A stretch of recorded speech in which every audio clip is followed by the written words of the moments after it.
tengan, que se lleven un par de ideas de la plática que les voy a presentar, que puedan motivar cosas que ustedes puedan encontrar en el futuro, en sus carreras.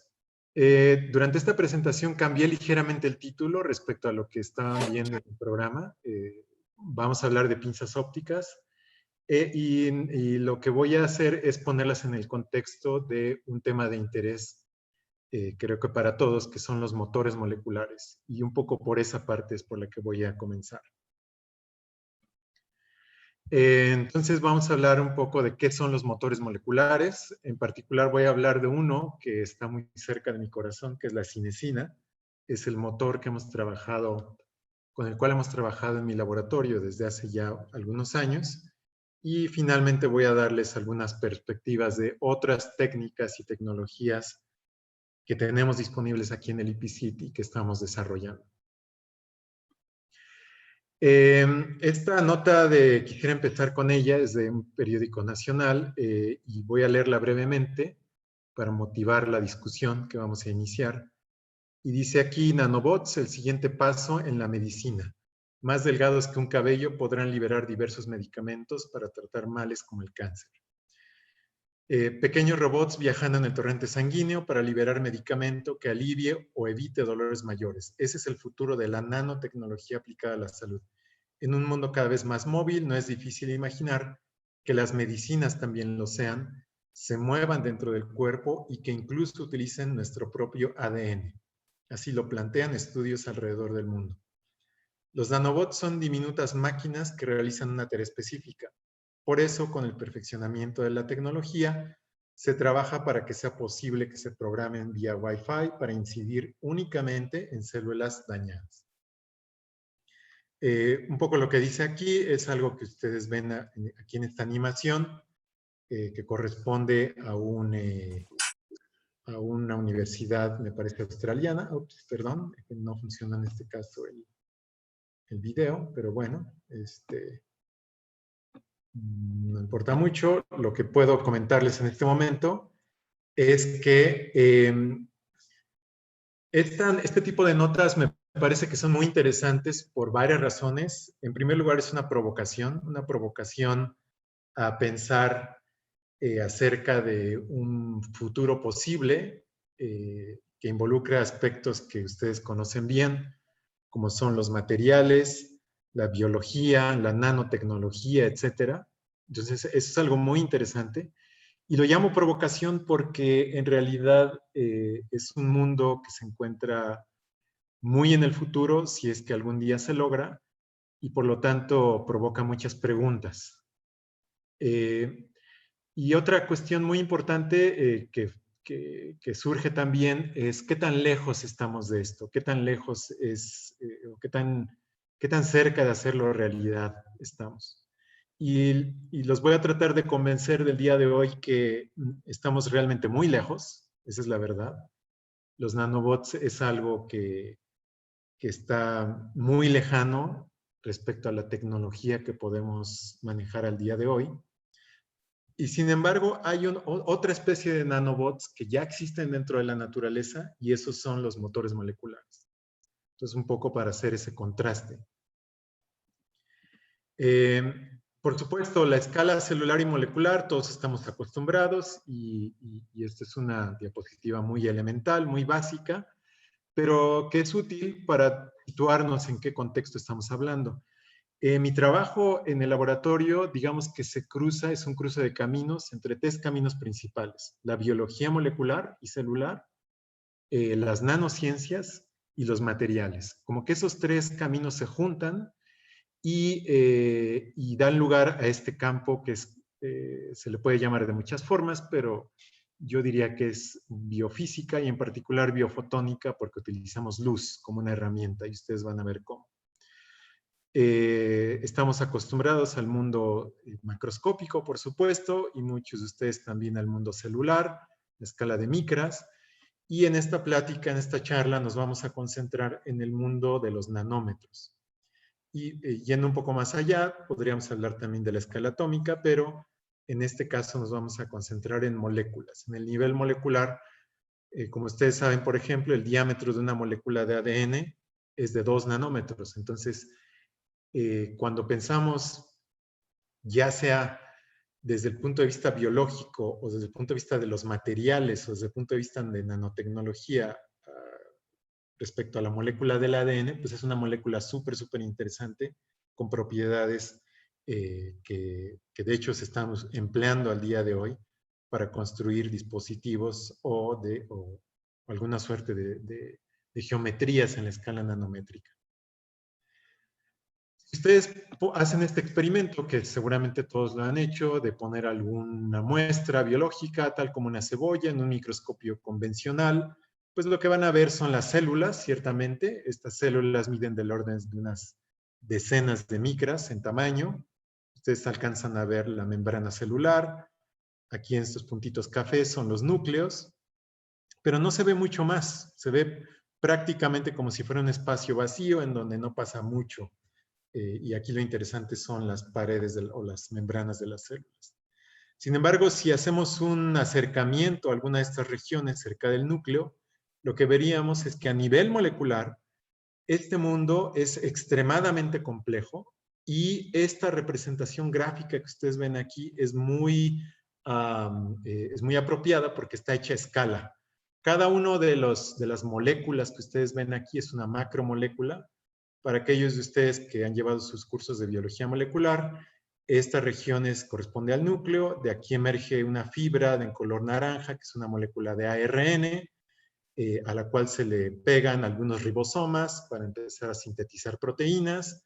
Hay algunos filamentos, como filamentos de actina, hay algunas membranas, etc. Y lo característico, lo interesante desde nuestro punto de vista del día de hoy, de esta charla, es que este mundo es un mundo nanométrico y es un mundo en donde las propiedades físicas, materiales de las moléculas, juegan un papel importante en la función que desempeñan al interior de las células. Este es el contexto realmente de lo que yo voy a hablar. Y me voy a concentrar en un tipo muy particular de macromoléculas que hay al interior de la célula, que son los motores moleculares. ¿Qué son estos motores moleculares? Son proteínas que convierten la energía química en trabajo mecánico. Es decir, son proteínas que a través de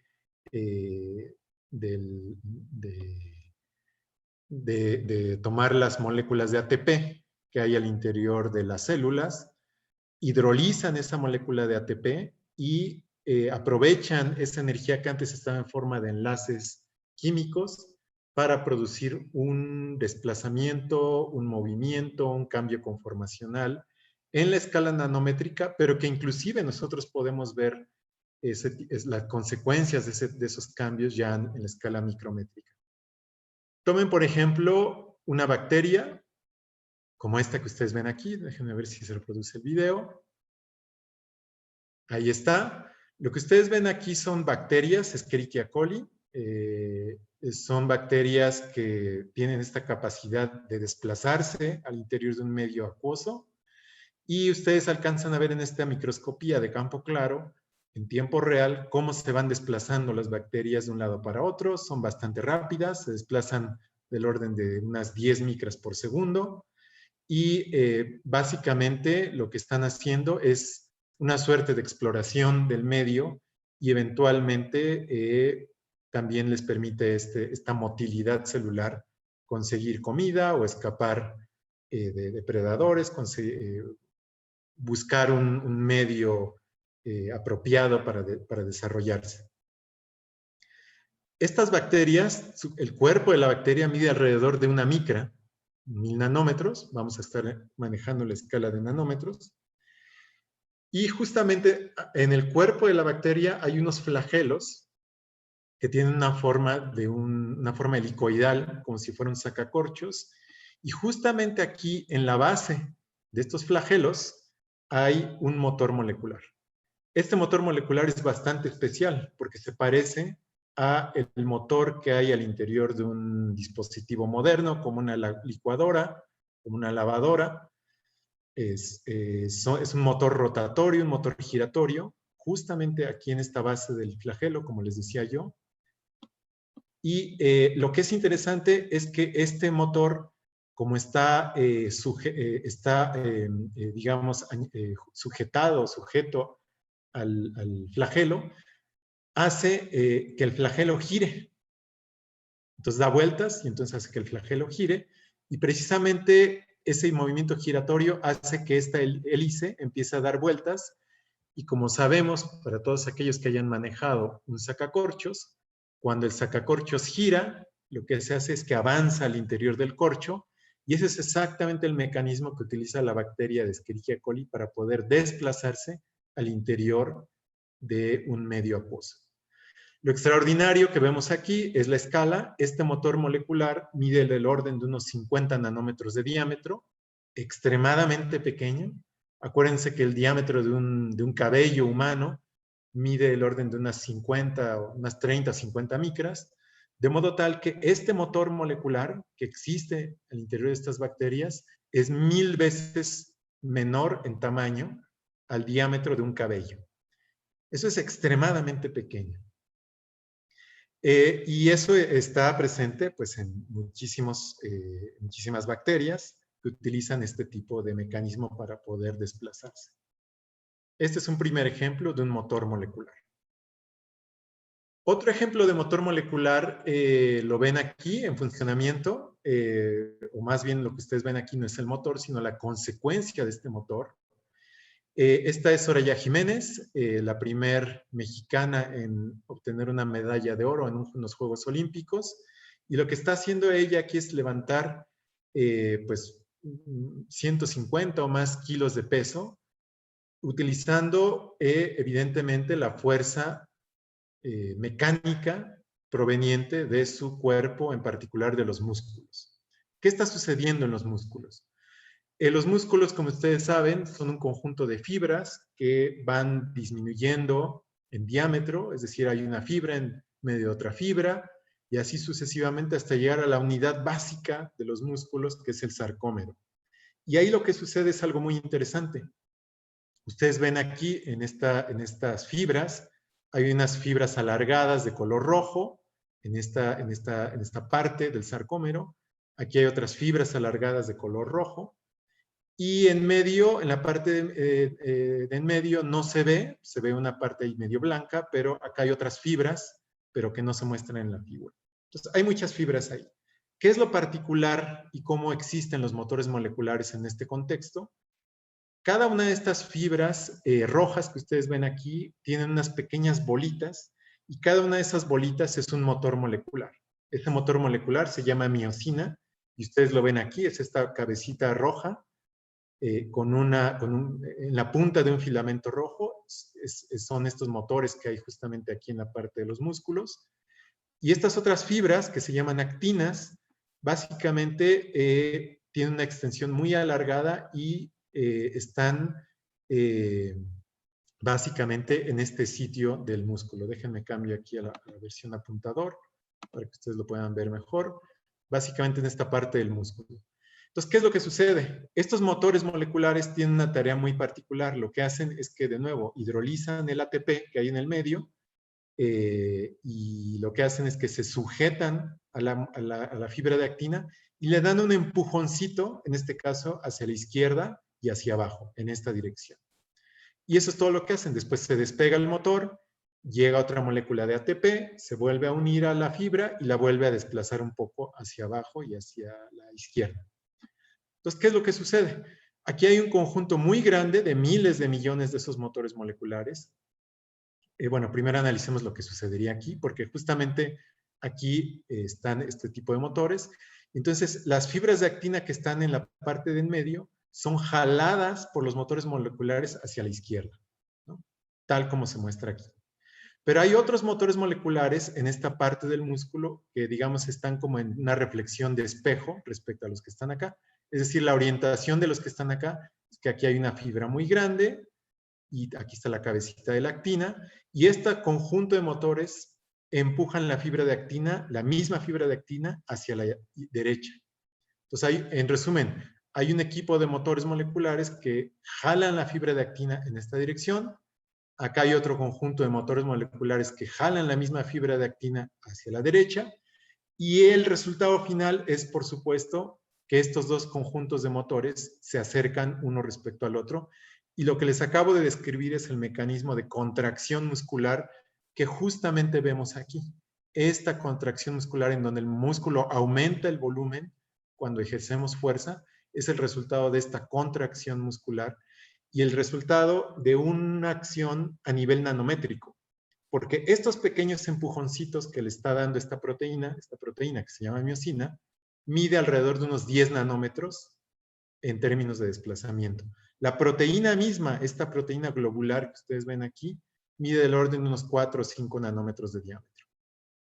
Entonces, si ustedes lo piensan por un momento, es extraordinario que el conjunto de las propiedades nanométricas de este motor molecular, con las propiedades físicas y materiales, elásticas que hay al interior de los músculos, hacen posible un resultado como este. Entonces, hay varios motores moleculares. Ya les hablé de la miosina. El día de hoy voy a abundar todavía un poco más sobre la cinetina, pero hay muchísimos otros. De nuevo, para todos aquellos que han llevado sus cursos de biología molecular, pues reconocen al ADN mismo, exopolimerasas, polimerasas de ARN, polimerasas de ADN, al ribosoma, el motor bacteriano del cual hablábamos, etc. Hay muchos ejemplos de motores moleculares. De nuevo, un motor es aquel elemento que convierte energía de algún tipo en trabajo mecánico. Un motor de una licuadora, un motor de un auto, todos ellos cumplen con esta característica y estas proteínas hacen exactamente lo mismo. Solamente que a diferencia de lo que sucede en un automóvil, por ejemplo, que utiliza la energía de la combustión de hidrocarburos, en este caso los motores moleculares aprovechan la energía de hidrólisis proveniente de la hidrólisis de la molécula de ATP. Muy bien, entonces en nuestro laboratorio lo que hacemos son experimentos de este tipo, por supuesto, que a lo mejor los chicos que han llevado cursos y hacen experimentos de biología molecular reconocen inmediatamente que este es un gel de electroforesis, donde se cargan diferentes muestras en la parte superior, se aplica un campo eléctrico y entonces las moléculas migran dependiendo de su tamaño y de su carga eléctrica, pero este tipo de experimentos son como ver una maratón, una carrera del maratón desde la altura, donde hay muchísima gente corriendo y hay grupos tal vez. Por ejemplo, aquí hay un grupo grande y hay una pequeña separación y acá hay otro grupo, etc. Entonces, esta es una forma de hacer biofísica o biología molecular. Pero la forma que nos interesa a nosotros hacer este tipo de experimentos es qué pasa si yo quiero seguir a un solo de estos corredores. ¿Puedo hacer eso en el laboratorio? ¿Seguir una sola de estas moléculas? Y la respuesta es que sí. Y este campo de la biofísica se llama de moléculas individuales. Entonces, ¿qué es lo que se hace en este tipo de experimentos? Lo que se hace es, en primer lugar, aislar moléculas únicas. Solamente vamos a trabajar con moléculas en uno o en conjuntos pequeños de ellos. Y en segundo, hacemos experimentos que se llaman in vitro. Es decir, no hasta en los experimentos que les voy a mostrar al día de hoy, no tomamos y observamos cómo se mueven o cómo participan estas moléculas al interior del organismo, sino que más bien las aislamos y las colocamos sobre una superficie de un cubreobjetos de microscopía y las observamos al microscopio y observamos cómo funcionan. Entonces, este es el contexto general. Ahora sí ya les voy a platicar en los próximos minutos de un motor molecular muy, muy particular que es muy interesante para nosotros, que es la cinesina. Y lo que nos interesa realmente es ver cómo, o la pregunta que nos hacemos es cómo motores individuales, cuando trabajan en equipo, básicamente funcionan. ¿Cómo funcionan equipos de estos motores? Antes de que revisemos cómo lo hacemos ya experimentalmente e inclusive cómo usamos nuestra técnica de pinzas ópticas para esto, vale la pena preguntarse o revisar este aspecto del transporte intracelular. En una célula típica, por ejemplo, piensen en una célula de la piel, pues cada una de sus células tienen mitocondrias, tienen vesículas, tienen muchísimos elementos moleculares al interior de las células, como lo veíamos hace unas cuantas diapositivas. Pero estos componentes no son estáticos. Significa que, por ejemplo, esta vesícula que está aquí, a lo mejor es una vesícula de secreción, es decir, que al interior de esta vesícula, por ejemplo, en una neurona, esa vesícula tendrá algunos neurotransmisores, y esos neurotransmisores, pues, son necesarios en la periferia de la célula para poder ser liberados posteriormente. Por lo tanto, esta vesícula necesita, bueno, no necesita, sino más bien esta vesícula es transportada, y cuando llega a este punto es cuando entonces puede liberar lo que sea que esté en el interior. Entonces, ¿cómo ocurre ese transporte? Básicamente, ¿cómo se mueven las cosas de un lado a otro al interior de la célula? Un mecanismo que ustedes conocen bien es la difusión. Aquí en esta imagen lo que ustedes ven son muchos puntitos negros que representan las moléculas de agua que constantemente están en choque, son choques aleatorios, y una proteína, como sería esta bolita amarilla, pues va de choque en choque debido a la acción de todas estas moléculas de agua, y la trayectoria que la proteína sigue pues es una trayectoria aleatoria, no está controlada por nada, no es dirigida, es decir, no va de aquí para allá en línea recta, sino que básicamente es un movimiento aleatorio, completamente aleatorio. Y esa es la base de la difusión. Y esa es la base de cómo se difunden, por ejemplo, moléculas pequeñas como el ATP. El ATP llega a todas las partes de la célula básicamente por difusión. Sin embargo, hay componentes celulares o subcelulares que son demasiado grandes para que la difusión sea un mecanismo eficiente. Por ejemplo, una vesícula típica de las que hay en las neuronas, que liberan neurotransmisores de 160 nanómetros de diámetro, con un cierto coeficiente de difusión. La ecuación o la solución a la ecuación de difusión en una dimensión es esta que está aquí, en donde D es la distancia típica en la cual se transporta o se mueve o se desplaza esta vesícula. D mayúscula es el coeficiente de difusión y T es el tiempo. Entonces, si yo quiero saber cuánto tiempo típicamente le llevaría a esta vesícula por difusión atravesar toda la célula, 30 micras más o menos de diámetro, pues lo que hago es, aquí estas son 30 micras, esta D es un dato experimental que aquí está, y nada más despejo el tiempo, y resulta que el tiempo serían 100 días. ¿Qué quiere decir otra vez esto? Que por difusión, esta vesícula, para atravesar toda la célula, le lleva de alrededor de 100 días, en términos de tiempo. Evidentemente, esto es un tiempo que biológicamente no es relevante. ¿Cuál es el mecanismo alternativo que tienen las células para poder efectuar ese transporte intracelular? El otro mecanismo son los motores moleculares. Los motores moleculares, en particular los que me interesan a mí, son motores asociados al citoesqueleto. Si ustedes recuerdan de sus clases de biología molecular, la célula tiene una suerte de citoesqueleto conformado por filamentos de muchos tipos, pero aquí se ven unos filamentos en verde que se conocen como microtúbulos. Son filamentos muy finos, de unos 25 nanómetros de diámetro, y que ocupan todo el interior de la célula.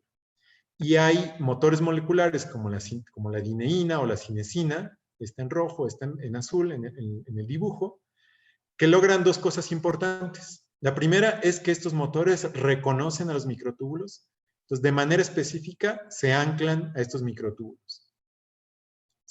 Los microtúbulos están decorados por este tipo de microtúbulos. Y en segundo lugar, pueden tener esa capacidad de reclutar o de unir ATP, el cual hidrolizan y aprovechan esa energía para poderse desplazar sobre los microtúbulos. Entonces, estos motores moleculares son como unos transportadores que se montan en los microtúbulos y se empiezan a desplazar sobre ellos. La cinesina, que aquí está en azul, es interesante esto también, solamente transporta hacia el extremo más de los microtúbulos, es decir, solamente transporta desde el interior hacia la periferia de la célula. En cambio, la dineína transporta elementos desde la periferia hacia el interior celular.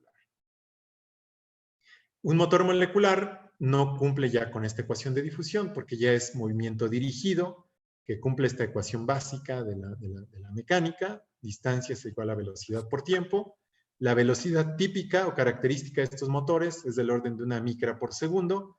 Por lo tanto, para recorrer las 30 micras de una célula, el tiempo le llevará 30 segundos. Entonces, comparen 100 días en difusión y 30 segundos de vida a un motor molecular. Entonces, este es el mecanismo que se usa al interior de las células para efectuar ese transporte. Y lo que a nosotros nos interesa es ver cuál es el mecanismo de esta proteína, cómo funciona. Básicamente, es una pregunta similar para aquellos que les gustan, por ejemplo, pues desarmar cosas. Si alguien nos da un auto, una licuadora, algo así, y uno quiere saber cómo funcionan, cómo le hicieron para que funcionen estos aparatos.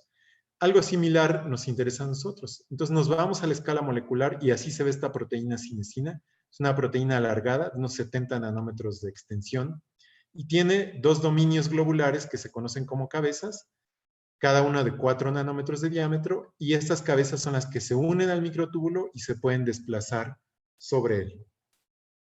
Esta ya es la estructura ya a nivel molecular o atómico inclusive. Y básicamente esta animación que ustedes están viendo ahora, estoy casi seguro que ya todos la vieron en algún momento. Este es precisamente el motor molecular cinesina. Y vean lo que hace. En un extremo une una de estas vesículas y en el otro extremo va dando como una suerte de pasos, como si fuera avanzando como una persona, y va dando esos pequeños pasos sobre la superficie del microtúbulo. Ahí está un paso, ahí está otro, ahí está otro, ahí está otro. Y a medida que va avanzando sobre la superficie del microtúbulo, hacia la periferia de la célula, va arrastrando esta vesícula, ¿no? Entonces, permítanme ponerles la animación otra vez, porque me parece interesante la representación gráfica, pero también para decirles que cada uno de estos pasos son de 8 nanómetros de tamaño. Son distancias muy pequeñitas, pero ahí va la cinesina y en cada paso que da hidroliza una molécula de ATP y va dando un paso, después otro, después otro, después otro. En realidad, la tasa de, digamos, de cuántos pasos por segundo da, no es la que se ve aquí en la animación. Aproximadamente toma del orden de unos 100 pasos por segundo, más o menos, la cinesina. Y otra cosa interesante que no se ve aquí en el video es este aspecto de procesividad, en donde la cinesina toma alrededor de 100 pasos sobre el microtúbulo antes de disociarse de él. Es decir, la proteína va avanzando y por puro azar la cinesina puede despegarse del microtúbulo. ¿Y cuántos pasos da antes de que eso ocurra? Del orden de 100 pasos, en promedio. A veces da 2, a veces da 100, a veces da 500, a veces da 4. Entonces, si uno hace muchos experimentos, en promedio uno encuentra que son 100 pasos antes de disociarse. Otra cosa importante es que la fuerza que es capaz de sostener esta proteína es del orden de 7 piconewtons, muy, muy chiquitita, y ahorita les vamos a decir cómo se mide. Bueno, estos son experimentos que estamos haciendo en el laboratorio, ya a nivel in vivo, pero les voy a platicar más bien de esto. Lo que nosotros nos preguntamos al interior de nuestro laboratorio es cómo funcionan motores moleculares ya en conjuntos de cinesina. Entonces, lo que vamos a hacer es un experimento muy sencillo, en donde vamos a medir la distancia de avance de este conjunto de motores. Vamos a medir la fuerza que son capaces de desarrollar este conjunto de nanomotores. Y finalmente también, cuál es la tasa de unión de este conjunto de motores a los microtúbulos. Y vamos a realizar un ensayo a nivel de molécula única. Tomamos cinesinas recombinantes, es decir, cinesinas que fueron producidas en bacteria. Les vamos a añadir mediante un anticuerpo, las vamos a unir a esferas de poliestireno de 500 nanómetros de diámetro. Por otra parte, los microtúbulos los vamos a depositar sobre superficies de un cubreobjetos, los vamos a inmovilizar ahí, y estos complejos de cinesina esfera se van a formar Y finalmente son los que vamos a poder manipular ya en nuestro experimento con pinzas ópticas. Entonces, la cinesina reconoce el microtúbulo y va a poder avanzar hacia el extremo más del microtúbulo, arrastrando la esfera, de manera muy similar a la que ustedes vieron en la animación que vimos hace un momento. Estos videos que ustedes van a observar son videomicroscopías, básicamente campo claro, y son datos experimentales. Estas ya no son animaciones, esto ya es algo de lo que vemos en nuestro laboratorio. Lo que hicimos en este experimento básicamente fue este arreglo, en donde ustedes van a ver una esfera. A la cinesina no la van a ver porque es muy chiquitita, pero sí van a ver la esfera y el microtúbulo, y los van a ver, digamos, desde arriba. En este experimento que les voy a mostrar a continuación, no tenemos pinzas ópticas, es solamente la esfera unida al microtúbulo debido a la acción de la cinesina, y vamos a ver qué pasa. Entonces, fíjense en este video, en donde hay un solo motor unido a una de estas esferas. Lo voy a reproducir justo en este momento, ahora. Entonces, lo voy a reproducir otra vez y le voy a pedir a alguien de la audiencia que me diga qué vio.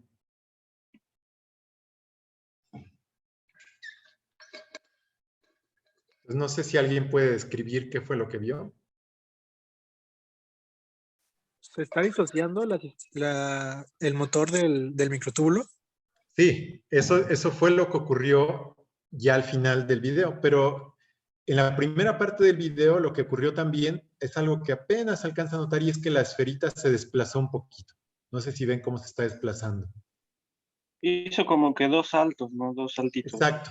Sí, entonces se desplazó un poquitito para arriba, y ese pequeño desplazamiento, que fue del orden de una micra de distancia, fue debido a la acción de la cinesina, y después lo que ocurrió fue que, como bien decía el compañero, la cinesina se disoció del microtúbulo y por lo tanto la esfera ya se empezó por difusión a moverse hacia otro sitio. Si hacemos este experimento muchas veces y medimos cuáles son las distancias de avance del motor molecular antes de disociarse del microtúbulo, obtenemos un histograma de este tipo. Este es un histograma de frecuencias donde tenemos el número como función de la distancia de avance. Es una distribución exponencial cuyo promedio anda por ahí de los 500 nanómetros. ¿Qué quiere decir esto? Pues que en promedio un motorcito avanza 500 nanómetros antes de disociarse del microtúbulo. A veces avanza más, a veces un poco menos, pero en promedio 500 nanómetros. Ahora les voy a mostrar los resultados de cuando en vez de un motor molecular, un nanomotor, pusimos 2 nanomotores. Entonces fíjense en esta imagen. Voy a reproducir el video ahora. Lo voy a reproducir otra vez mientras le pido a alguien que me diga ahora qué fue lo que vio.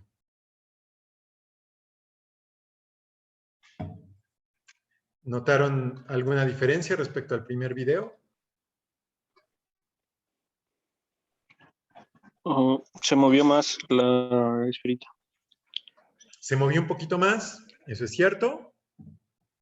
Aunque no mucho más, se movió tal vez un poquito. La otra diferencia es que en este caso se desplazó un poco hacia arriba y en este caso hacia abajo. Y eso es porque el extremo más del microtúbulo, recordemos que para aquellos que han llevado sus cursos de biología molecular, los microtúbulos se les dice que son polarizados, es decir, no son simétricos en términos estructurales, y por lo tanto este motor solamente se mueve a lo que le llamamos el extremo más de los microtúbulos. El extremo más en este caso estaba acá, y en este caso el extremo más estaba por acá. Entonces solamente hubo esas dos diferencias. Volvemos a hacer nuestro histograma. El histograma en realidad se ve muy similar al primer histograma, entonces parece que no hay mucha diferencia si yo hago un motor o tenemos 2 motores moleculares. Excepto que emerge aquí una población bastante considerable, que observamos eventos en donde los motores se desplazaban muchísimo más que el promedio. El promedio es 500 nanómetros y estos se desplazaban más de 8 micras. Y aquí les voy a mostrar 2 ejemplos de esos casos. Aquí ustedes ven el microtúbulo, aquí está la esfera, acá está el otro microtúbulo y la esfera. Y básicamente voy a reproducir estos 2 videos al mismo tiempo. Y básicamente lo que ustedes están viendo es como una carrera de motores moleculares a nivel nanométrico, en donde este equipo de motores moleculares está avanzando más rápido que este. De hecho, este llega al final prácticamente del campo de visión. Aquí movemos la platina para poder seguir registrando el movimiento. En este caso, este va a terminar su viaje y ahí termina el video. Este sigue y luego ocurre algo muy interesante. Sigue hasta que encuentra un microtúbulo atravesado a 90 grados. Es un obstáculo. Pero este equipo de motores moleculares es paciente, espera, hasta que una fluctuación térmica remueve el microtúbulo temporalmente y los motores pueden continuar avanzando. Hasta que llega al extremo del microtúbulo y finalmente se disocia. Entonces, aquí las distancias de avance son claramente de muchas micras y a tal grado que llegan los motores al extremo final del microtúbulo, donde ya acaba la historia. Y esto es lo que logran tener equipos de 2 o más motores moleculares. Ahora, ¿por qué en la misma geometría o situación estamos viendo este comportamiento tan diferente? Lo que sucede es que en nuestro experimento nosotros no controlamos la posición de los motores. Entonces, por ejemplo, fíjense, aquí hay una esfera con 2 motores unidos a la esfera, pero están tan alejados que cuando esta viaja sobre el microtúbulo, esta otra no puede unirse al microtúbulo porque está muy alejado y por lo tanto es como si hubiera un solo motor molecular de manera efectiva y por lo tanto se comporta como este caso.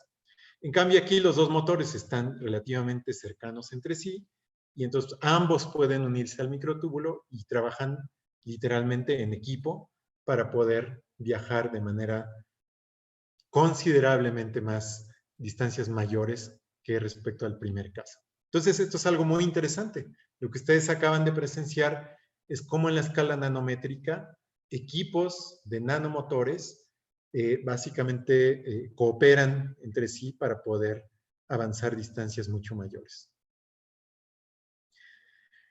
Una siguiente pregunta que nos hicimos en el laboratorio es, bueno, ya sabemos que avanzan o pueden avanzar distancias mucho mayores equipos de motores. Pero ahora, ¿qué pasa con la fuerza?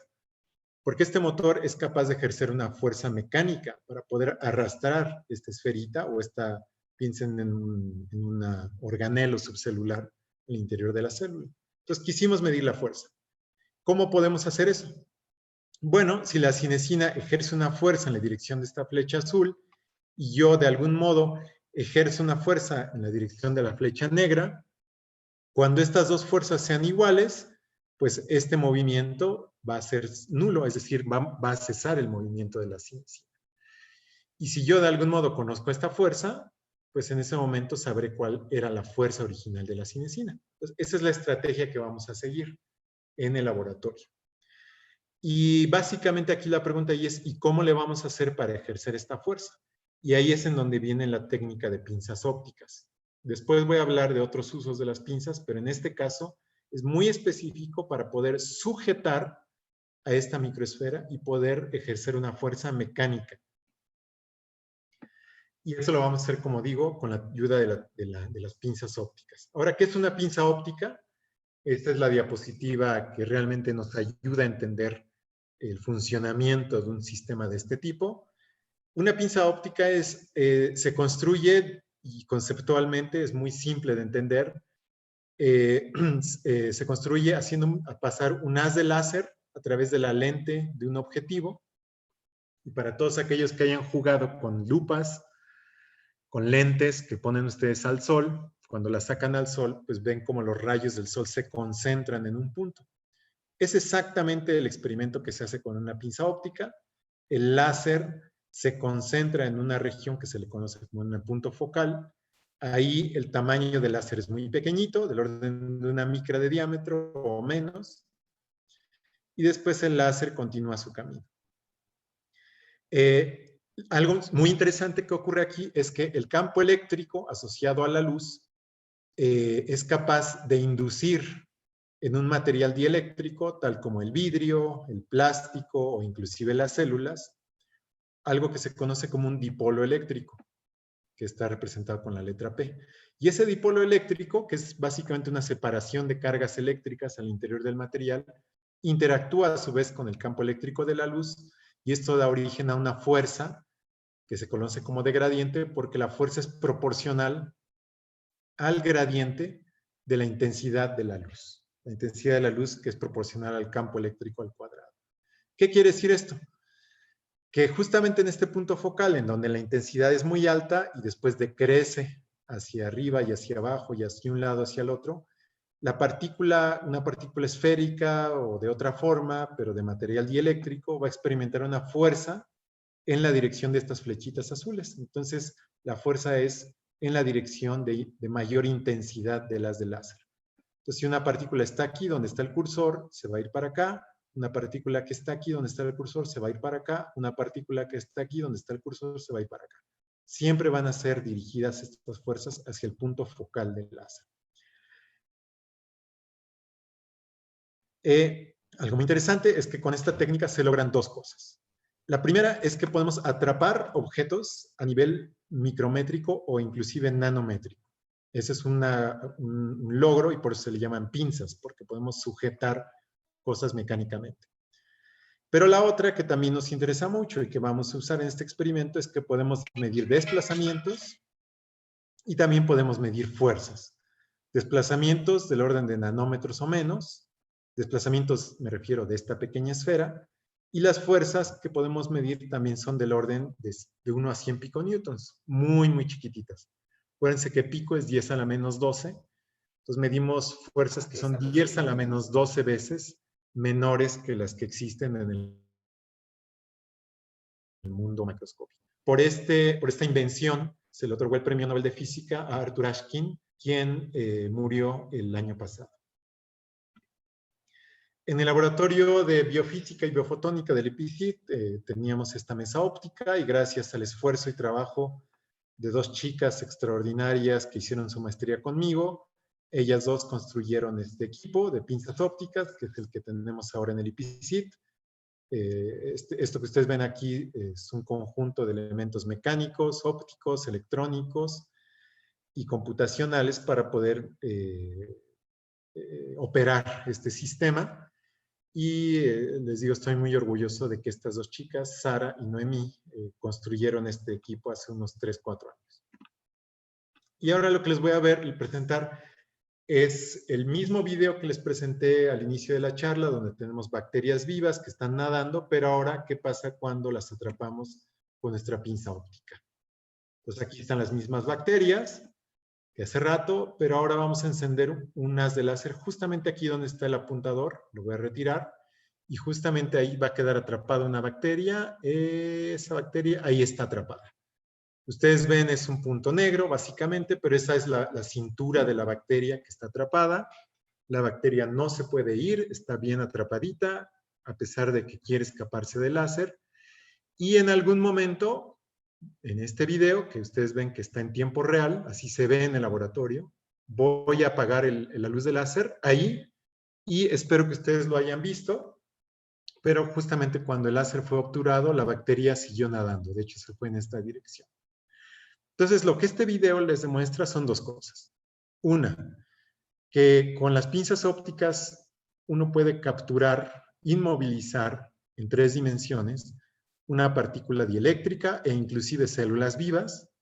Y en segundo lugar, algo muy interesante para las aplicaciones en la parte biología, biomédica, bionanotecnología, etcétera, inclusive biomedicina. Esta tecnología, como usamos una longitud de onda de láser en el infrarrojo, la absorción es mínima por parte de los componentes biológicos y por lo tanto es una técnica no destructiva. Este es un requerimiento importantísimo para poder hacer el experimento.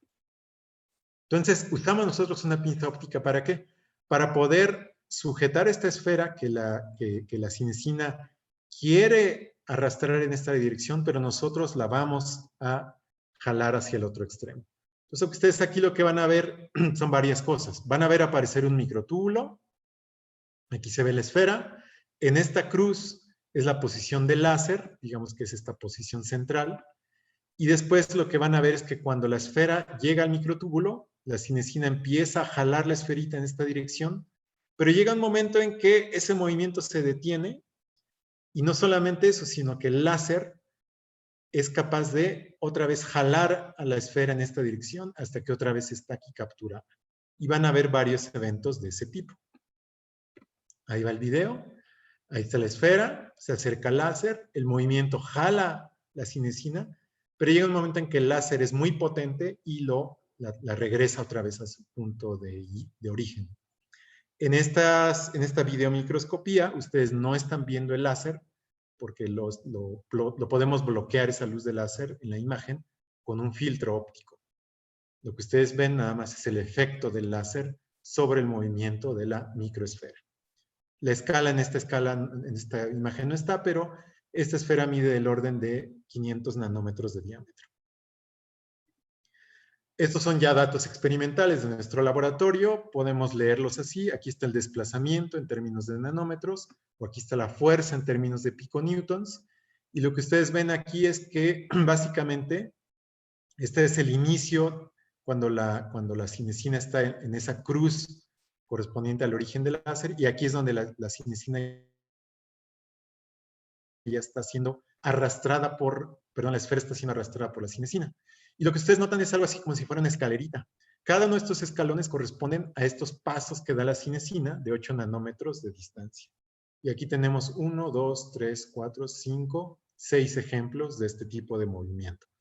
Las fuerzas máximas que pueden soportar uno de estos motores anda por ahí de entre 6 y 7 piconewtons. Esa es la fuerza máxima que la cinesina puede aguantar. Uno solo de estos motores. Pero ahora, ¿qué pasa cuando ponemos más de 2 motores? 2 o más motores. Bueno, si hay un solo motor, la fuerza máxima de avance, aquí está la fuerza, es 6 piconewtons. Pero si yo pongo ahora más motores, por ejemplo, aquí la probabilidad de que haya 2 motores es de el 0.4%, en cambio aquí ya elevé esa probabilidad al 30% y es muy probable que 2 motores interactúen, y entonces ya las fuerzas llegan a ser inclusive mayores a 12 piconewtons. Son fuerzas ya muy grandes, y básicamente lo que este experimento demuestra es que 2 motorcitos saben cómo trabajar en conjunto. Esto es extraordinario, es un logro importante que obtuvimos en nuestro laboratorio de cómo funcionan en la nanoescala estos elementos. Finalmente, ya lo último que hicimos con este experimento en particular fue atrapar una esferita y quisimos ver qué tan rápida era la unión de estas esferas a los microtúbulos debido a la acción de las cinesinas. Entonces, con nuestra pinza óptica atrapamos la esfera y empezamos a pasear a la esfera de un extremo a otro y medimos el tiempo que le llevaba desde el momento inicial del inicio del experimento hasta que la esfera se anclaba al microtúbulo. Y esto es importante desde el punto de vista celular porque básicamente estos tiempos nos dicen qué tan rápido una célula puede responder a un estímulo en caso de que ese estímulo requiera el transporte intracelular que estudiamos nosotros en el laboratorio. Básicamente la conclusión, no voy a entrar en los detalles de esta gráfica, pero la conclusión es esta, que múltiples motores permiten una rápida unión a los microtúbulos. Se vio una relación lineal, básicamente que si yo aumento el número de motores moleculares por esfera, la tasa de unión básicamente aumenta linealmente, es decir, que entre más motores haya, más rápido se unen. Básicamente es la moraleja de este experimento. Aquí están un poco las conclusiones. Cuando tenemos un solo motor y cuando tenemos más de 2 motores, la distancia aumenta varias veces, 10 o 20 veces inclusive respecto al primer caso. La fuerza es del doble y la tasa de unión también aumenta. Con todos estos experimentos lo que concluimos es que hay una cooperatividad positiva entre estos nanomotores biológicos y nuestros experimentos constituyen un descubrimiento en este sentido. Esa fue la historia, digamos, central de lo que quería presentarles el día de hoy, pero ya en los minutos que me quedan, si los moderadores me pueden decir cuántos minutos me quedan más o menos. Uy, en realidad quedan 8 minutos para la hora. Hay varias preguntas. Si gusta, podemos terminar y si tiene tiempo para dar algunas preguntas. Excelente. Sí, de hecho yo prefiero responder preguntas antes que presentarles otro material. Entonces, con mucho ¿Puede? gusto podemos hacer la pausa aquí y pasar a las preguntas. Claro. Me refería a que podríamos, si gusta continuar, al final mandamos el link de la asistencia para aquellos que se tengan que terminar, para que se tengan que retirar, perdón. Y si usted tiene tiempo, podríamos continuar con preguntas después de que termine la... Sí. Sí, de hecho, me voy a extender 5 minutitos más. Eso es todo. Okay. Voy a mandar el link de Perfecto. asistencia por si alguien tiene que retirarse, pero adelante, doctor, estamos todos muy interesados. Sí, excelente. Sí, son 5 minutos más. Entonces, para que no nos retrasemos más. Bueno, en realidad lo que les he platicado con esta historia es cómo hacemos nosotros nuestros experimentos y cómo se conjuntan estos campos de manera multidisciplinaria entre las nanociencias, la biología molecular, inclusive la ingeniería, la física y la fotónica. Desde el punto de vista de los materiales, también podemos hacer y aprender mucho con estas técnicas de biología o de biofísica a nivel de molécula única, empleando pinzas ópticas. Piensen en este experimento, por ejemplo. Si alguien les da un filamento, a todos ustedes que son expertos en los materiales, les pedimos, por favor, ayúdame a determinar las propiedades elásticas o mecánicas del material. Pues un primer experimento que ustedes van a hacer es el que se muestra aquí, en la figura. Van a sujetar el material por los dos extremos y lo van a someter a un esfuerzo y van a observar qué tanto se deforma el material en relación a ese esfuerzo. Y con este experimento pueden determinar, por ejemplo, el módulo elástico. ¿Ok? Ahora, la pregunta es, esto es lo que se hace a nivel macroscópico. Este filamento, pues, medirá del orden de unos cuantos centímetros de extensión y unos cuantos milímetros o cientos de micras de diámetro. Podemos hacer estos mismos experimentos que hacemos aquí, pero ya con los elementos de la célula, por ejemplo, con los microtúbulos que ya les he presentado el día de hoy.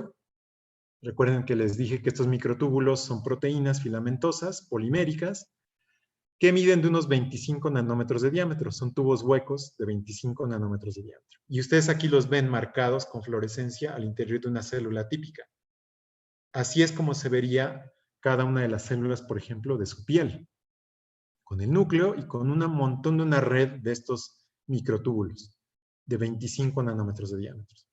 Ahora, evidentemente, las propiedades mecánicas de la célula pues dependerán en muy gran medida de los componentes subcelulares como estos microtúbulos. Entonces, ¿qué pasa si yo les digo, ahora quiero medir la propiedad mecánica de uno de estos microtúbulos individuales? ¿Cómo le hacemos? Bueno, pues hacemos exactamente este mismo experimento. Pero ahora, ¿cómo manipulamos cada uno de estos microtúbulos? Esa es la gran pregunta. Ahí es en donde las pinzas ópticas nos pueden ayudar. Aquí está un dibujo de la geometría de los microtúbulos, 25 nanómetros de diámetro.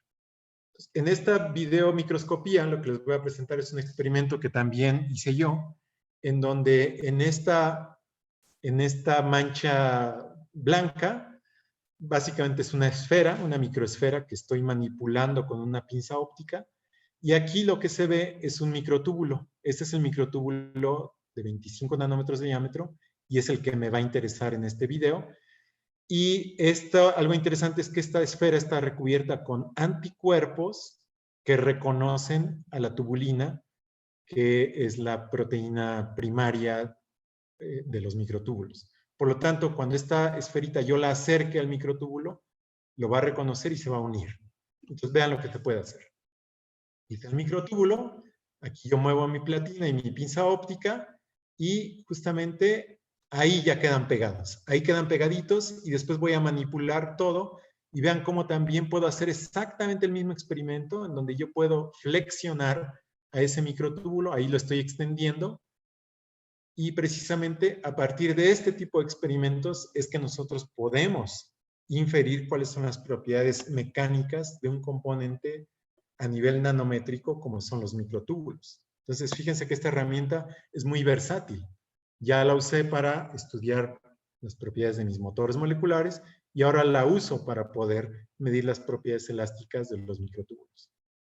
Y ya para terminar, el último experimento que les quiero mostrar es la medición de las propiedades elásticas del ADN. Esta medición también la hicimos aquí con ayuda de Sara y de Noemí, estas dos chicas de maestría que trabajaron conmigo.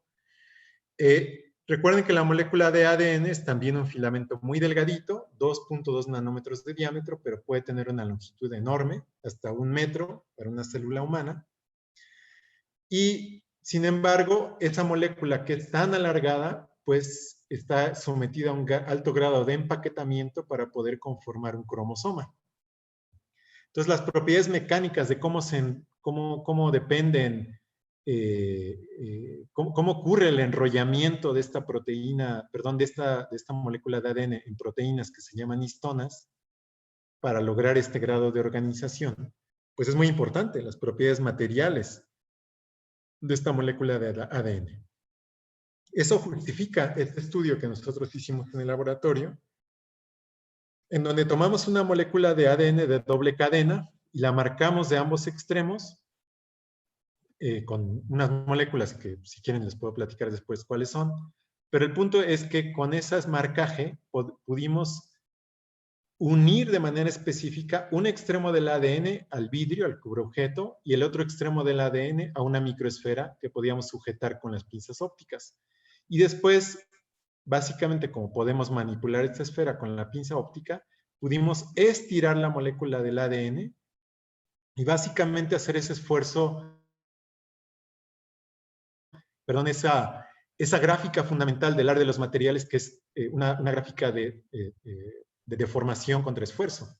Entonces, aquí graficamos la fuerza como función de la extensión de la molécula del ADN. Al inicio, básicamente con muy poquita fuerza comenzamos a desenredar el ADN. Pues imagínense que el ADN fuese algo así como una bolita de estambre, y ustedes una bola de estambre tienen que ejercer muy poca fuerza para poderla desenredar. Pues eso corresponde a esta región. Pero cuando ya acabaron de desenredar todo el estambre y quieren seguir estirando esa fibra, pues ahora sí les va a costar trabajo y ahora sí empieza a aumentar esta fuerza. Y a partir de este tipo de datos nosotros podemos inferir las propiedades elásticas del material. Y es un poco el estudio que hicimos en este trabajo. También podemos hacer experimentos con fuerza atómica, algo que ustedes ya vieron en algunos de sus conferencias. Y ahora sí, ya en los últimos 60 segundos que me quedan, nada más quiero platicarles de un nuevo equipo que hemos construido en mi laboratorio, que se llama un microscopio de hoja de luz. Básicamente, la biología molecular, muchas veces que conocemos, la inferimos a través de imágenes en 2 dimensiones. Tomamos una muestra, la metemos al microscopio, tomamos una fotografía, muy similar como a esta, ¿no? Y a partir de eso hacemos nuestras conclusiones. Pero el mundo biológico y el mundo real, como sabemos, no es en 2 dimensiones, sino es tridimensional. Entonces, la pregunta es, ¿podemos obtener imágenes en 3 dimensiones? Y hay muchos instrumentos que lo logran, pero en nuestro caso construimos un instrumento novedoso que se llama microscopio de hoja de luz. Y aquí les muestro 2 ejemplos. Aquí es la raíz de una planta, como se ve ya con nuestro microscopio en 3 dimensiones. Y en este otro ejemplo, es ya un ejemplo que me gusta mucho porque es un hongo filamentoso, de esos hongos que a veces le crecen a la comida, que ya tiene varios días por ahí olvidada en el refrigerador. Si ustedes vieran al interior del microscopio, esto es lo que verían. Una red de filamentos de unos 5 micras de diámetro que se van proliferando, extendiendo y ramificando a medida que van creciendo. Entonces, básicamente con esto termino. Quería presentarles estos últimos resultados, que no son de pinzas ópticas, pero que también les dan una buena idea del tipo de trabajo que hacemos al interior de mi laboratorio. Estos son mis colaboradores. Es importante reconocer el apoyo de CONACYT. Esta es mi correo electrónico para si alguien quiere estar enterado un poco más de qué es lo que pasa, e inclusive de hacer una tesis de licenciatura o ingresar a una maestría, un posgrado aquí, en este tipo de trabajos, pueden escribirme y esta es la página de mi laboratorio. Con esto ahora sí ya termino. Muchísimas gracias por la invitación de nuevo y con mucho gusto puedo responder preguntas. Gracias. Muchísimas gracias a usted, doctor. La verdad, como lo dicen mis compañeros en el chat, pues ha sido una plática súper enriquecedora. Agradecemos muchísimo su tiempo y pues la información que nos brindó. Ahora sí voy a comenzar con las dudas. La primera sería, si se usan fotones para manipular muestras, ¿es importante tener en cuenta algún fenómeno cuántico que pudiera afectar las mediciones? ¿O el mundo cuántico aún no interfiere mucho en esas mediciones? Sí, esta es una excelente pregunta y es una pregunta que a mí me ha atraído mucho. Al día de hoy, con lo que le mostré ahorita en esta serie de diapositivas, no interfiere. No llegamos a ese régimen del mundo cuántico, que como ustedes saben es un mundo muy particular donde la coherencia, efectos de coherencia son muy importantes. Relaciones de fase entre la luz y la fase y los sistemas. Entonces, hasta el día de hoy y de todo lo que les platiqué, el factor cuántico no juega ningún papel, básicamente, pero tiene razón el compañero o compañera que hizo este comentario, porque tiene razón, o sea, ya cuando trabajamos ya a nivel molecular, esos efectos cuánticos pueden empezar a jugar un papel importante. Pero algo que no les mencioné es que los motores moleculares, como la cinesina, están constituidos de decenas de miles de átomos. Entonces, por el número de átomos involucrados, como que los aspectos cuánticos ya son menos importantes, pero estamos ya en la frontera entre ese mundo que probablemente si disminuimos los sistemas de tamaño, los efectos cuánticos ya jugarán un papel. Ok, muchísimas gracias. La segunda es la fijación de los microtúbulos en los portaobjetos. ¿Cómo los fijamos? Ajá, sí, así mencionan en la pregunta. Ah, sí, claro. Fíjate que los microtúbulos lo que hacemos es comprar tubulina liofilizada y la polimerizamos aquí en nuestro laboratorio con protocolos ya bien establecidos. Y luego utilizando una sustancia que es la polilisina, que básicamente lo que hace es que apantalla cargas eléctricas, permite que los microtúbulos se unan por interacciones electrostáticas a la superficie del vidrio. Ah, ok. Gracias. La tercera sería, ¿de qué manera el espacio intercelular modifica este proceso de avance del motor de cinesina? Sí, también muy buena pregunta. Claro, por supuesto que tiene sentido lo que dices. Modifica muchísimo, muchísimo, muchísimo, y tiene razón, nuestros experimentos in vitro, pues prácticamente la cinesina no tenía ningún obstáculo, a excepción de ese microtúbulo atravesado que en algún momento impidió el avance de la microesfera, cuando había muchos motores. Ajá. Pero ya al interior de la célula, pues es un medio muy complejo, muy aglomerado, un montón de componentes. Entonces la pregunta es excelente. Se sabe poco, esa es la verdad. Aquí tengo que decir que es una pregunta de investigación, que bien valdría la pena planteárselas para una tesis de maestría, probablemente. Ah, ok. Seguimos con, ¿qué método utiliza para determinar la rigidez del rayo? La rigidez de, ¿qué, perdón? Del rayo. Del rayo. Ajá. No entiendo ahí la rigidez del rayo. ¿De cuál rayo?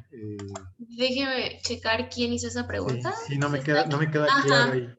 Para que nos diga más o menos a qué se Sí, refiere. claro. Chicos, a ver. Bueno, si alguien hizo esa pregunta, ¿nos puede explicar más o Sí, un menos el poquito más, sí. contexto? Ajá, por favor. Igual si quieres sigo con la siguiente y ya ahorita que nos la puedan explicar. Claro. Sí. Sería, ¿la fuerza de la pinza no está en función de la distancia al centro del láser? Totalmente, por supuesto que sí. Esto omití decirlo un poco para no extenderme en los detalles, pero tiene toda la razón la compañera o compañero que hizo esta pregunta. Cuando cuando la esferita está justamente en el centro del láser, la fuerza es cero. Ok. Sobre la esfera, pero a medida que yo empiezo o que la cinesina empieza a desplazar la esfera relativa al centro del láser, la fuerza empieza a aumentar, aumentar, aumentar. El modelo que muchas veces aplicamos es como un resorte. Cuando el resorte está en su extensión natural, pues la fuerza es 0. Pero a medida que yo lo empiezo a extender, la fuerza empieza a incrementar linealmente. Entonces, eso es exactamente lo que pasa también con nuestra pinza. Perfecto, gracias. La siguiente es, si el láser atrae a las partículas a foco óptico, ¿también lo hace con la cinesina? Sí, es también muy buena pregunta. En principio también lo hace, sí, en principio, pero como la cinesina es muchísimo, órdenes de magnitud más pequeñita que la microesfera, entonces la fuerza es muy pequeña, muy, muy pequeña en comparación con la esfera. Entonces lo que domina es la fuerza del láser sobre la microesfera. Ok. Sí, la siguiente pregunta va por ese lado. ¿La fuerza de arrastre de la cinesina es mayor a la del láser? La fuerza que es capaz de ejercer la cinesina es del orden de 6 piconewtons, una de ellas. Cuando ya hay conjuntos es del orden de 12 o 15 piconewtons, pero la fuerza que puede ejercer el láser es de hasta 100 piconewtons. Entonces el láser siempre va a ganar. Mayor. Gracias. Después ya casi la última pregunta es, si la cinesina se desprende después de algunos cientos de nanómetros, ¿cómo es que es útil para realizar un transporte dirigido de moléculas? Sí, claro, también es una pregunta muy natural. Pues sí, si imagínense, si eso ocurriera, pues ya se acabó la historia. Bueno, lo que nosotros vimos, y de hecho creo que tengo tiempo para regresar rápidamente a ese video. Sí. Lo que nosotros vimos es que inclusive en ausencia de pinzas ópticas, vean este video en particular. Lo voy a reproducir un momentito. Ahí está. Fíjense en este video, fíjense, pasa algo muy interesante que voy a empezar a decirles ahorita que se recorre la platina. La cinesina, ahí va avanzando los equipos de cinesina, no hay pinza óptica aquí. Entonces, cuando la esfera se desprenda, vamos a ver qué pasa, porque aquí lo que hay es el obstáculo, ¿no? Una de las preguntas que nos hacían ahorita es qué pasa con los obstáculos. Algo que posiblemente puede pasar es que la cinesina no puede avanzar, pero está esperando, ahí sin hacer nada, hasta que finalmente puede pasar. Pero fíjense que aquí termina el microtúbulo y cuando la esfera llega al final del microtúbulo se va a desprender. Pero fíjense qué pasa cuando se desprende. Ahí se desprendió, pero se volvió a unir. Ocurrió muy rápido, pero llegó hasta acá, se desprendió y por pura difusión, es decir, por puro azar, se volvió a pegar acá y otra vez empezó a avanzar. Entonces, lo que nosotros creemos es que cuando la cinesina se desprende del microtúbulo, va a poder, por pura difusión, hay una probabilidad de que vuelva a unirse otra vez a este microtúbulo o a otro que esté cercano. Porque acordémonos que la red de los microtúbulos en la célula es muy densa. Fíjense, aquí está. Aquí está. Entonces, a lo mejor se despegó de uno, pero se va a pegar rápidamente a otro y va a proseguir su camino. Ok. Perfecto.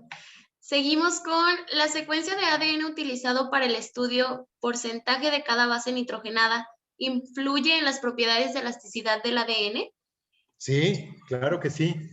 Fíjate que esa pregunta fue de mucho interés hace como unos 10 años y se respondió utilizando este tipo de experimentos. Y lo que encontraron es que sí depende, sí hay una dependencia de la secuencia.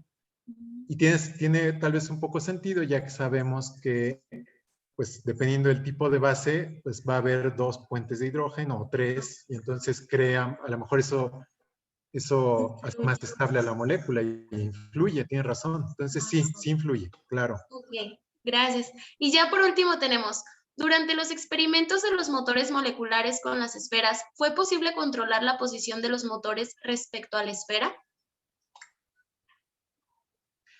Fíjate que no, eso sí está completamente al azar. Lo que nosotros hicimos en nuestros experimentos fue incubaciones de motorcitos con esferas, entonces de manera puramente aleatoria se pegaron donde el sitio donde les tocó. Y nosotros ya no hicimos ningún experimento para saber en dónde estaban pegados. Si nos hubiera interesado eso, lo que pudimos haber hecho es tal vez llevar a las microesferas al microscopio electrónico y a lo mejor ahí revisar en dónde se pegaron, etcétera, pero eso ya no lo hicimos. Ah, ok.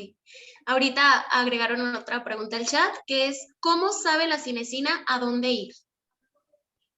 Ah, esa es una pregunta que si a alguien le interesa trabajar conmigo para responderla, se publicaría algo muy, muy trascendental.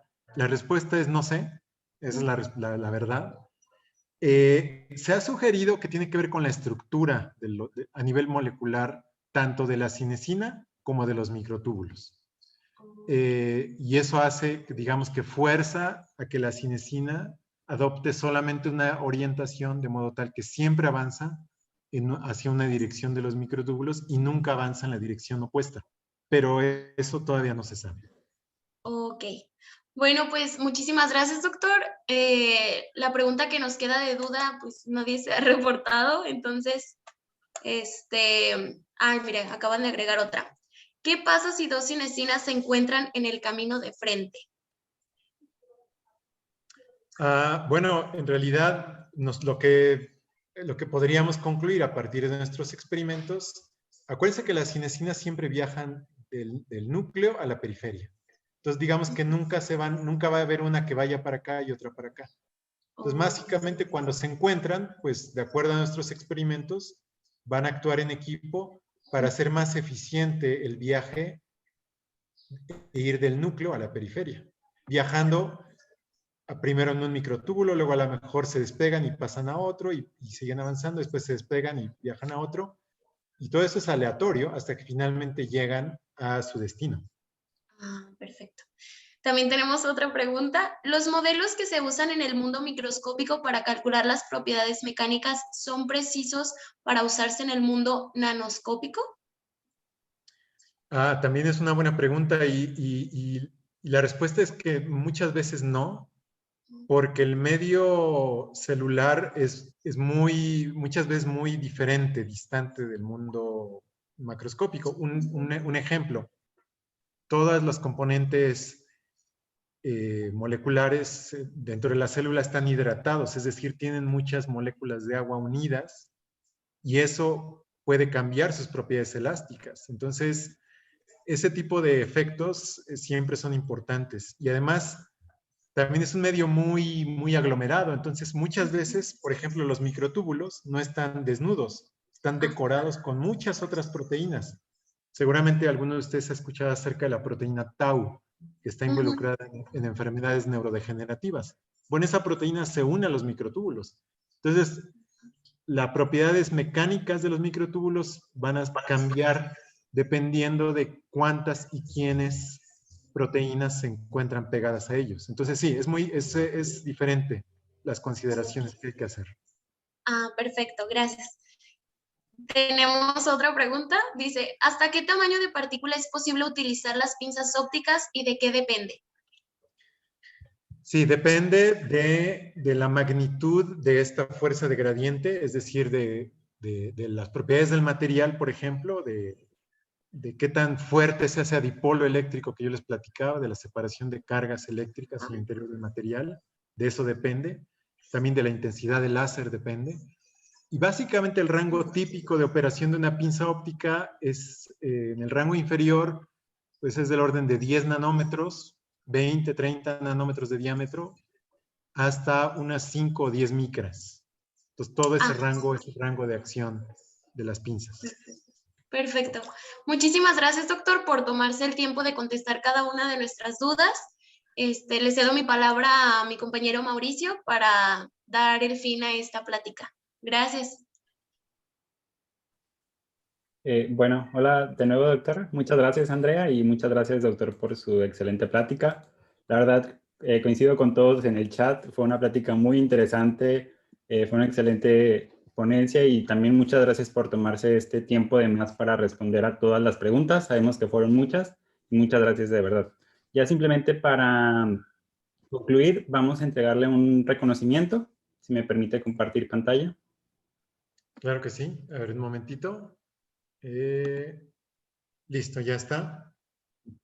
Ok. Muy bien. La Unidad Profesional Interdisciplinaria de Ingeniería, Campus Guanajuato, otorga el presente reconocimiento al Dr. Braulio Gutiérrez Medina, del Instituto Potosino de Investigación Científica y Tecnológica, por compartir con la comunidad politécnica su conocimiento y experiencia con la ponencia técnica de pinzas ópticas de luz para manipulación de células y bacterias. Atentamente, la técnica al servicio de la patria, maestro en ciencias, Salvador Cruz del Camino, director. Muchas gracias nuevamente, doctor. Voy a hacerle llegar este reconocimiento a su correo y muchas gracias por su tiempo. Sí, bueno, en realidad quien está agradecido soy yo con ustedes, los organizadores y con toda la audiencia. Muchas gracias, chicas y chicos. Y pues los animo a que si tienen mayores dudas o quieren entrar en contacto con este mundo, con mucho gusto me pueden contactar. Muchas gracias. Muchas gracias, doctor. Gracias. Muchas gracias. Y bueno, por el día de hoy creo que sería todo. Nuevamente, gracias, doctor, y gracias a todos los asistentes. Con esto cerraríamos nuestro taller de técnicas de caracterización de biomateriales y muestras biológicas. Y bueno, la grabación se las vamos a hacer llegar más tarde de la del día de hoy. Y bueno, sería todo por nuestra parte. Las constancias también se las vamos a estar enviando en las siguientes semanas a los correos electrónicos que nos proporcionaron en los formularios de asistencias. Muchas gracias, doctor. Si tiene unas últimas palabras ya para cerrar el día de hoy con nuestra sesión. Nada, de nuevo, muchas gracias a todas y a todos. Que pasen un buen día, cuídense mucho y cualquier otra cosa, con mucho gusto, contáctenme. Hasta luego. Hasta luego. Muchas gracias, doctor. Hasta luego a todos.